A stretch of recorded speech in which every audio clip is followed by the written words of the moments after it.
सही है जब शुरू कर दो उसको। शुरू हो गया, चलो। 1414 से लेकर के इसका कार्यकाल रहा है कितना तक, तो 1451 तक। क्लियर। तो इसके बारे में अगर बोला जाए तो ये व्यक्ति आया था, एक व्यक्ति था, इसका संस्थापक जो माना जाता है उसका नाम है खिज्र खां।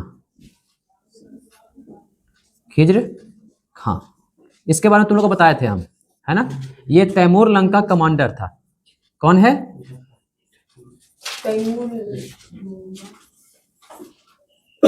तैमूर लंग का क्या है? ये कमांडर है ना। और ये देखो एक क्वेश्चन और आता है कभी कभी कि खिज्र खां जो है मुस्लिम में कौन से तरफ से था, शिया वाला था या सुन्नी वाला था? तो हमारे यहाँ ज्यादातर मुस्लिम अभी है वो है सुन्नी वाले, ठीक है। ये अकेला व्यक्ति है जो था शिया। कौन था? शिया। दो कास्ट में विभक्त हुआ है ना, दो अति में विभक्त हुआ है, एक शिया और एक सुन्नी।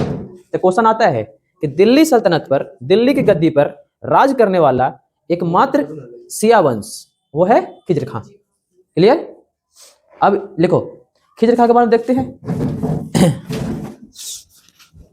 तैमूर लंग का सेनापति, कमांडर मतलब क्या होता है? सेनापति होता है ना। सबका मतलब पद अति करता है कि हाँ।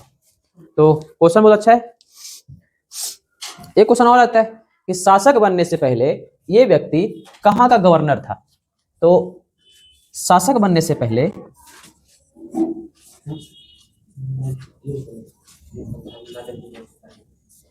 मुल्तान का, कहाँ का? मुल्तान का गवर्नर था। क्लियर। कहाँ गवर्नर था? मुल्तान गवर्नर था। इसका राज्याभिषेक होता है 1414 में, है ना। राज्य कितना में?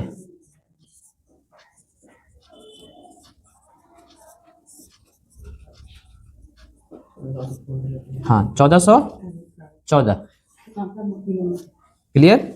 अगला पॉइंट के बारे में बात करें तो इसको एक उपाधि मिला था, वो उपाधि का नाम था रैयत आला।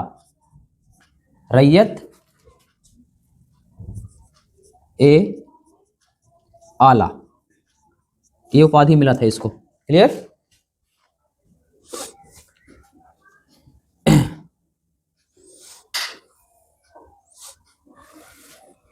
देखो जब एक कमांडर बना, सॉरी कमांडर शासक बना, है ना, और तैमूर लंग का व्यक्ति था, लेकिन इसने ज्यादा चेंजेस करने का टेंशन लिया नहीं।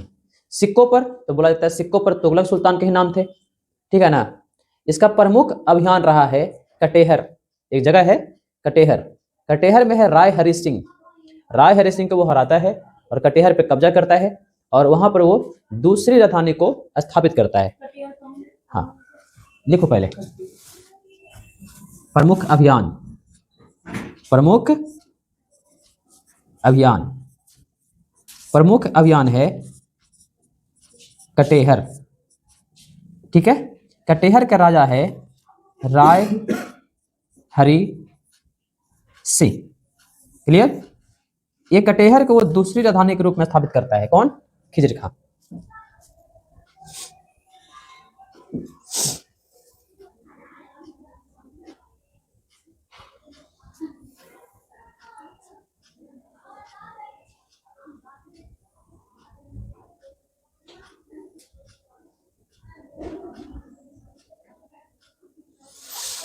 क्लियर। अगले इसकी मृत्यु हो गई थी 20 मई 1400 कितना में? 1421। हाँ 1421 में इसकी मृत्यु हो गई खिज्र खां का। हाँ देखो ये व्यक्ति ऐसा रहा है जो कि मेन रूप से ज्यादातर कुछ चेंजेस किए नहीं। चेंजेस करने का मतलब कि ना तो प्रशासनिक में कोई बदलाव किया, ना तो कोई अति में बदलाव किया। जितने भी तुगलक वंश वालों ने जितने प्रशासन बनाए थे, जितने भी जो चीजें बनाई थी, वो सारा को भी ये वही रखा। सिक्का, सिक्का पर नाम भी तुगलक वंश का ही था। जैसे देखो कोई भी राजा चेंज होता है या कोई भी वंश चेंज हो जाता है तो सिक्का पर नाम चेंज करता है ना, अपने ग्रंथे लिखवाता है ये ऐसा कुछ नहीं किया, प्रशासनिक व्यवस्थाएं को चेंज करता है ना। जैसे मोहम्मद बिन तुगलक FST, उसके बाद FST फिरोज शाह तुगलक, है ना, तो चेंज किया था। वो पद को क्या किया था, तो योग्यता के आधार पर किया था। FST ने क्या किया, तो पद को बताती है कि हाँ वंशानुगत कर दिया था, वंश के आधार पर, है ना। तो ऐसे चेंजेस करते रहते हैं, लेकिन इसने कोई चेंज नहीं किया। जो तुगलक वंश का बनाया हुआ था वही रहने दिया, बस सिर्फ राज करता रहा, टैक्स लेता रहा, है ना। क्योंकि ये सैयद वंश में ज्यादा कोई बड़ा वंश नहीं है, और इसमें सिर्फ 4 ही राजा ऐसे होंगे जो इस सत्ता को अच्छे से कवर कर पाते हैं। उसमें से 3 राजा जो है ना, पहला तो संघर्ष में जीत करके आया, कुछ समय तक राज किया। 2 राजा थोड़े से आसानी से राज कर रहे थे, लेकिन अंतिम वाला राजा के समय बहुत सारी परेशानियां आएगी, है ना। वहां के बाद फिर एक और वंश आएगा, उसका नाम है लोधी वंश। क्लियर। तो इसमें दूसरा राजा का नाम है मुबारक शाह, सेकंड राजा। हाँ मुबारक, का नाम है सर मुबारक शाह, स्वादी शाह। हाँ वो अलग वाला कहानी है, लिखो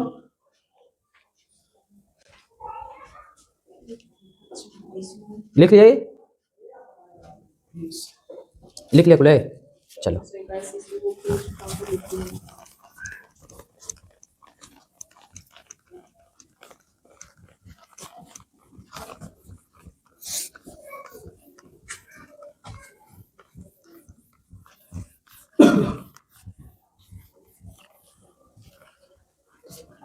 अगला व्यक्ति है मुबारक शाह।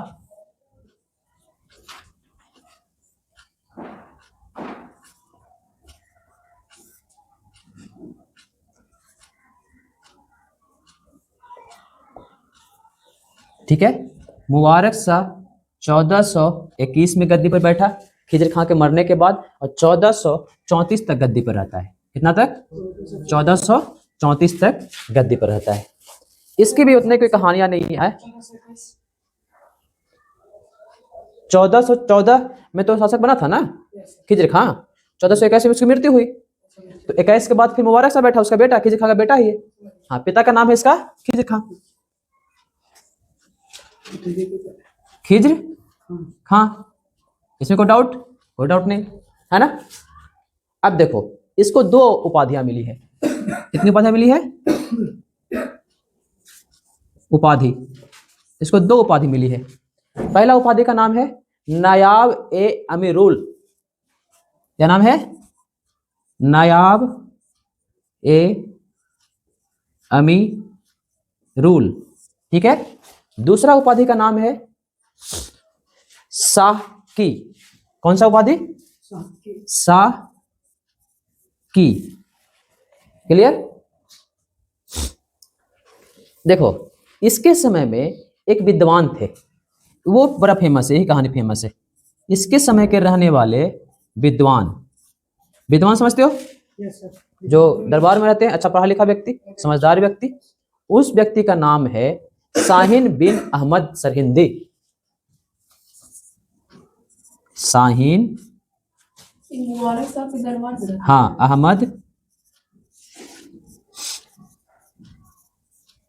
सरहिंदी। इसने एक किताब लिखी थी, क्वेश्चन आएगा ये फेमस क्वेश्चन है ये वाला का। इसने एक किताब लिखी, तारीख ए मुबारक शाही। कौन सी किताब लिखी? तारीख ए मुबारक शाही। क्लियर। इसने एक शहर की स्थापना की, उस शहर का नाम है मुबारकाबाद।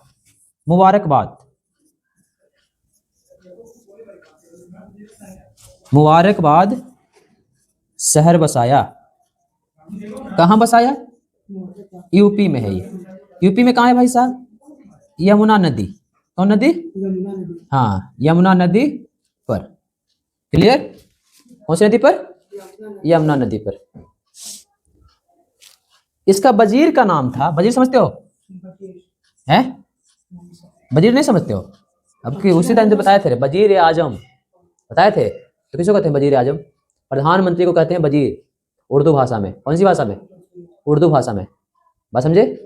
प्रधानमंत्री को अंग्रेजी में PM, हिंदी में प्रधानमंत्री, और उर्दू में कोची वजीर, है ना। कोची वजीर, उर्दू में वजीर, है ना। जैसे खेल में होता है एक वजीर, चेस में होता है वजीर, प्रधानमंत्री होता है चेस में, है चेस में होता है रानी के बगल में, राजा के बगल में रानी, रानी के बगल में एक मंत्री होता है, मंत्री, है ना, वजीर, है ना, उसको मंत्री बोलते हो ना, वो वजीर है। तो एक वजीर था जो हिंदू था, कुछ था हिंदू। वजीर का नाम क्यों आ रहा है थोड़ा समझ लें। वजीर का नाम इसलिए आ रहा है कि वो हमेशा बगल में बैठेगा। दूसरा वजीर का नाम आने का रीजन ये है कि इसके वजीर ने ही मुबारक शाह की हत्या कर दी थी, बात समझे, और अपना एक नया, हाँ, और अपना ये नया सल्तनत बनाने की कोशिश की थी। उसका नाम था सरवर ए मुल्क। क्या नाम था? सरवर ए मुल्क। क्लियर? अब इसकी हत्या कब हुई? तो बिग डेट तो पता है हम लोग को 1434 है। तो स्मॉल डेट के बारे में थोड़ा देख लेते हैं। 19 फरवरी, कितना फरवरी? 19 फरवरी 1434 को इनकी हत्या हो गई थी। हत्या करने वाला व्यक्ति कौन था? यही सरवर ए मुल्क। कौन था? बस समझे, सरवर ए मुल्क कौन था? तो वजीर था, है ना। जाति से क्या था? हिंदू, सॉरी धर्म से क्या था? हिंदू था। क्लियर?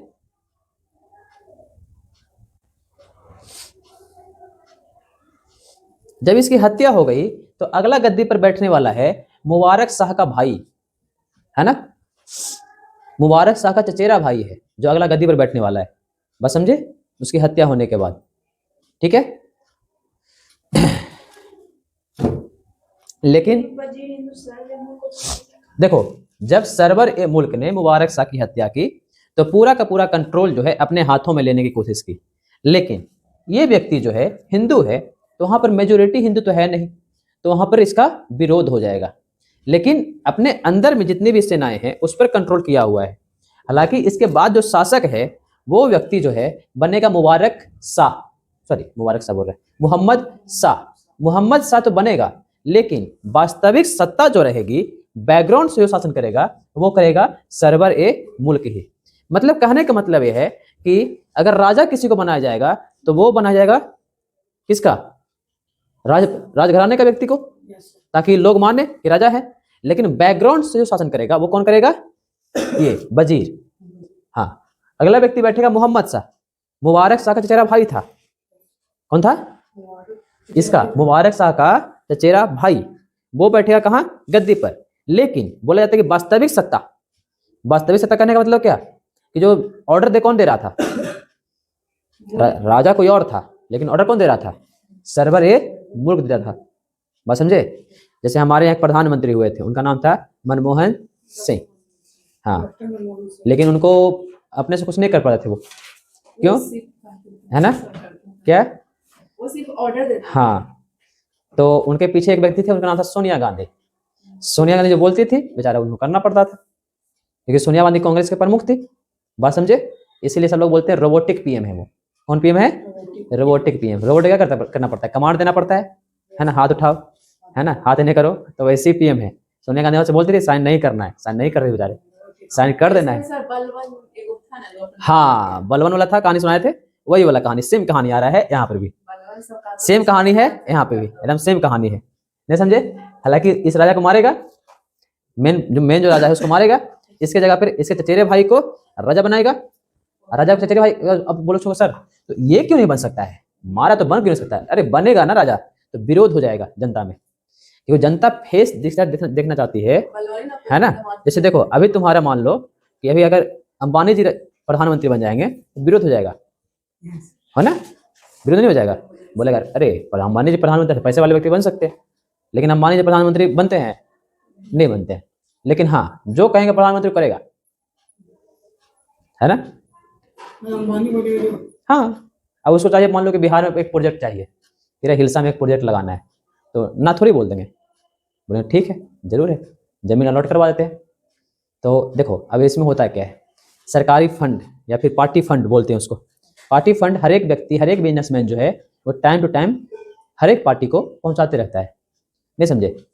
कोई भी व्यक्ति, वो प्रधानमंत्री बन रहा है तुम्हारे लिए तो बन ही रहा है, मिला जुला के ठीक ठाक बन रहा है, लेकिन जो काम करेगा, मान लो कि हम पैसा देंगे किसी को, तो पहले काम कैसा करेगा? मेरा बस बात खत्म हो गया। अब पार्टी फंड में पैसा कौन ज्यादा डालता है? अंबानी, अडानी, फलाना ठिकाना, ये सब। अब ऐसा नहीं कि सिर्फ एक पार्टी को देता है, दोनों पार्टी को मिला नहीं रखता है वो, अपोजिशन पार्टी को मिला के रखता है ताकि वो हो हल्ला ना करे। है बात समझे? है कि वो हो हल्ला ना मचाए। मान लो कि 20 करोड़ इसको दिए, 10 उसको भी देगा, है ना। तुम भी सामने बैठो, हम भी सामने बैठे, है ना, ये तो काम कर ही रहा है, तुमको हो हल्ला इसमें नहीं बचाना है। मान लो कि तेल का फैक्ट्री लगाना है, अब वहाँ पर लोग विरोध कर दिए, तेजस्वी यादव नहीं आएंगे, वहाँ पे पैसा मिल गया उनको, नहीं आएंगे। नीतीश कुमार तो जमीन अलॉट कर दिए, तो बात कहानी यही चलती है, दोनों में मिलन चलता है। बात समझे?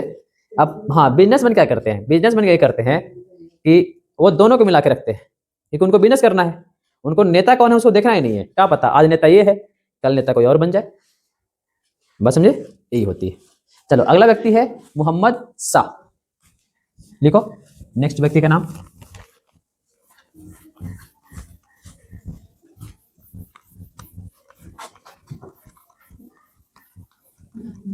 हाँ हाँ, आगे मोहम्मद लगा दो खाली। 1434 से शासक बनता है ये, 1434 से 1445 तक।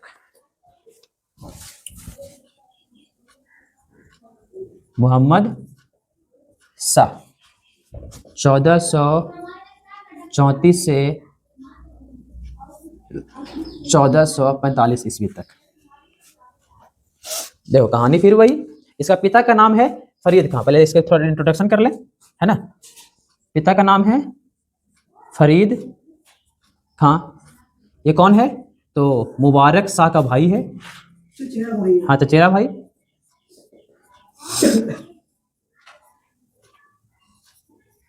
क्लियर? हालांकि वंशज में ही है इसलिए बना दिया था। इसके वजीर जो है, इसका वजीर के रूप में जो काम कर रहा है वो दूसरा चेंज कर दिया था। तो चेंज कर दिया था, कमाल खां को लगा दिया था। किसको लगा दिया? कमाल खां। अब एक कहानी और आती है यहीं से। इसका एक सूबेदार है। सूबेदार मतलब होता है पुलिस अधिकारी। सूबेदार का नाम है बहलोल लोदी। बहलोल लोदी। बस समझे? ये व्यक्ति आगे राजा बनेगा। बस समझे? देखो एक क्वेश्चन और आता है। बहलोल लोदी को एक उपाधि मिली थी। इस उपाधि मिली थी, बहलोल लोदी को एक उपाधि मिली थी, उसका नाम था खान ए खाना। उन्हें उपाधि मिली थी खान ए खाना। कौन दिया था? मोहम्मद शाह। कौन दिया था? मोहम्मद शाह। सब मिला जुला के एक कहानी और बनती है, सिंपल सी कहानी कि राजा तो मोहम्मद शाह है, लेकिन वास्तविक सत्ता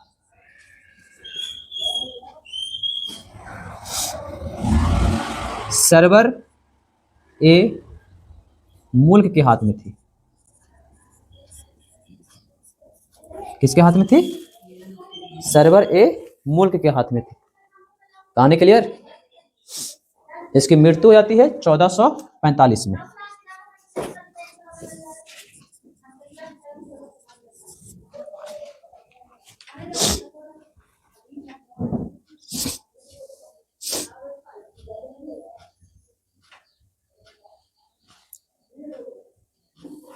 मिला जुला कहानी वही है ना। राजा कोई और, सत्ता संभालने वाला कोई और, सब काम कौन देख रहा है? ये सरवर ये मुल्क देख रहा है।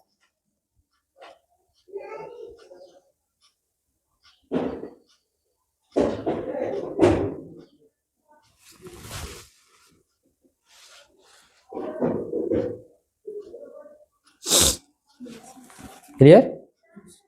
इस वंश का अंतिम शासक के बारे में बात कर लेते हैं। उसका नाम है अलाउद्दीन आलम शाह। यह भी एक अयोग्य शासक।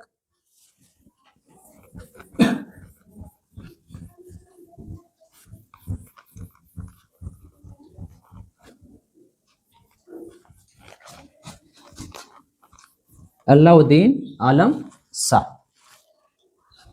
इस वंश की कहानी खत्म हो जाएगी। अलाउद्दीन आलम शाह 1445 पर खत्म किए थे ना। 1451। हाँ, वो अलाउद्दीन खिलजी था, ये अलाउद्दीन आलम शाह है। चलो अब कहानी देख लेते हैं इसके बारे में थोड़ा सा। इसका मूल नाम है हसन शाह।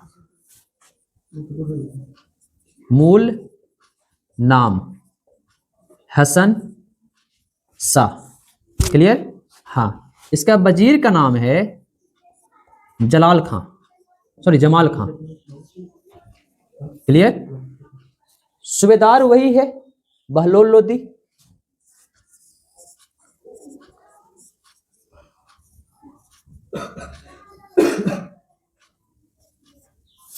बहलोल लोदी। इसको एक उपाधि मिला है, आलम शाह, ये उपाधि है। नाम था अलाउद्दीन, ये क्या है? आलम शाह, उपाधि। इसको उपाधि मिला आलम शाह का।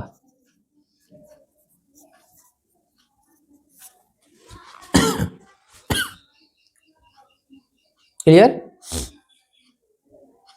इसके समय में एक कहानी हुई, 1451 की घटना है। 1451 में कहानी हुई कि इसके समय में कुछ खोखरों ने, है ना, अटैक कर दिया दिल्ली पे। खोखर जनजाति है एक, है ना। अलाउद्दीन आलम शाह क्या किया, वहां से भाग गया बदायूं। इधर से भाग गया। हाँ, फिर से वही कहानी, बात समझे? वहां से कहाँ भाग गया? बदायूं। बदायूं यूपी पड़ता है। बदायूं से ही एक लेटर भेजता है, फिर वही वाला कहानी। बदायूं से भी एक लेटर भेजता है कि दिल्ली की सत्ता मैंने सूबेदार बहलोल लोदी के हाथों में सौंप दी है। कौन बोलता है? अलाउद्दीन आलम शाह। कहां से? बदायूं से। नहीं समझे? मतलब हम दिल्ली में राजा हैं, दिल्ली में बैठते हैं, लेकिन दिल्ली से भाग के कहां चले गए हैं? हाँ, यूपी में। बात समझे? और यूपी से एक लेटर लिखते हैं वहां से कि अब हम वहां के राजा नहीं हैं, हम अपना यहाँ जीवन गुजार लेंगे। वहां के राजा कौन है? बहलोल लोदी है। लेकिन चुनौतियां एक और है। बहलोल लोदी के ऊपर एक व्यक्ति बैठा है, जमाल खां। बात समझे? ये मानेगा बात है? नहीं समझे? जैसे बहलोल लोदी के ऊपर एक व्यक्ति बैठा है, उसका नाम है जमाल खां, सीनियर है ना। और सीनियर है तो वो मानेगा बात, बोलेगा नहीं। दौलत लोधी। हाँ, वो वाला कहानी यही, यहाँ पर कहानी वही। बात समझे?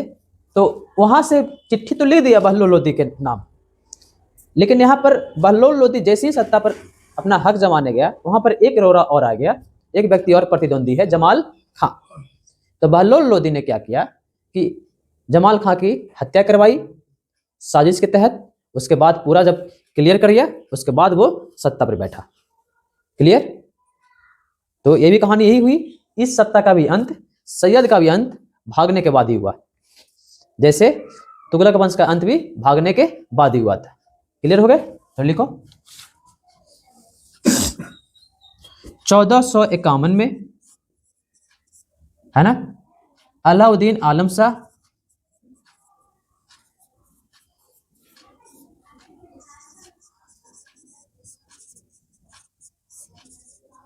भागकर बदायूं चला गया। कहां चला गया? बदायूं चला गया। वहीं से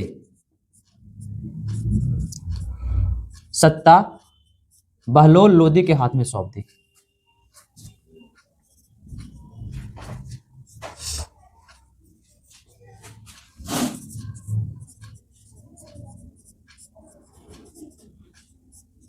सौंप दी। क्लियर? एक पॉइंट और लिख लो, बहलोल लोदी ने, है ना, क्वेश्चन आ जाएगा रे, बहलोल लोदी किसकी हत्या करने के बाद? तो जमाल खां की हत्या करने के बाद, है ना, लिख सकते हो। बहलोल लोदी जमाल खां की हत्या करने के बाद गद्दी पर बैठा। क्लियर हो गए? देखो 1451 में मरा नहीं था, भागा था। देखो ध्यान दे, थोड़ा सा ध्यान दो इधर, उसको लिखना तो ध्यान दो इधर। 1451 में मरा नहीं था, भागा था। तो सर पूछा जाए, इसकी मृत्यु तो आगे हुई होगी ना, है? तो 1476 में मृत्यु हुई है, लगभग 25 बरस बाद। तो लिख लो एक पॉइंट यहाँ पर, मृत्यु 1476। कहाँ? तो बदायूं में रह रहा था, तो बदायूं में भी इसकी मृत्यु हो गई थी। हाँ चलो, अब क्लियर हो गया यहाँ तक कहानी। हाँ, तो ये कहानी आप लोग का है जो क्लियरिटी हो गया। उसको पॉज कर दो, तुम्हारा सैयद वंश खत्म।